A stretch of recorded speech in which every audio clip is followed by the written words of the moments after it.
It's an absolute pleasure to meet both of you. Thank you. Do the parents have good intentions by offering their house to this orphanage? Yes. Yes, they we did. do. They did. We do. We think we can make a penance for what we've done in Well, some way. she by- wanted it more. I didn't want to do it. Yeah, but I did rule the it. roost, so. I know, I did it for you. Yeah. Your character has I'd say a unique mask that she Yes. wears. What is the history behind that mask and why is she wearing that? Something happens to me, something terrible happens in the house and happens to my face. And then my husband makes me the mask to try and, so I can, still get around without having to show what's keep happened things to my fresh, face. you know what I'm saying? Yeah. Nowadays people get faceless, but in those there you days go. they just made half masks. Yeah. That was early plastic surgery. Early facelift.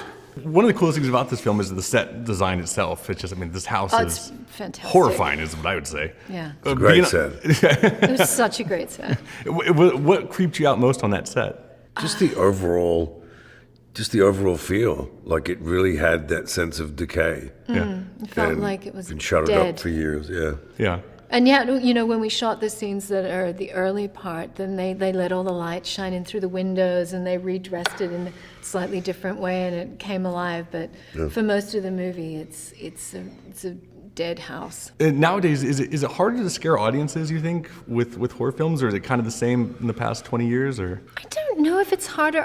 What I really enjoy is the audience really enjoy knowing when the scare is coming as well. Like, no, there is this real contract between the audience and the film where even when they know some of it, they just love going through the process of it. when you guys read the script, like, what did you attach yourself to, like, to the character itself? Was there something that just made you bond to it? I just love the idea of playing a character that was behind so many veils and was at first just a voice and then everyone was imagining her in certain ways. I think it's fun to be mysterious. Yeah. Yeah, I liked the idea that you weren't really sure with Samuel which side he was on. Yeah, Yeah. is he a good guy or There a was bad guy? was he a good guy or a bad guy? And trying to walk that line was Yeah. interesting to me. Was there ever like a consideration of what he might be bad when you were reading it, or? Yeah. Yeah. Yeah, and before I knew what happened, I thought, well, I think maybe he's involved in this Yeah. somehow. Yeah.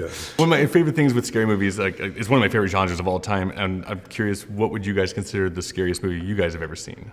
Exorcist. Good one. Yeah, Exorcist, The Shining, and The Changeling I also liked a Oh, lot. that's a good one too. Yeah. Yeah. Absolute pleasure meeting you guys. Thank you so much.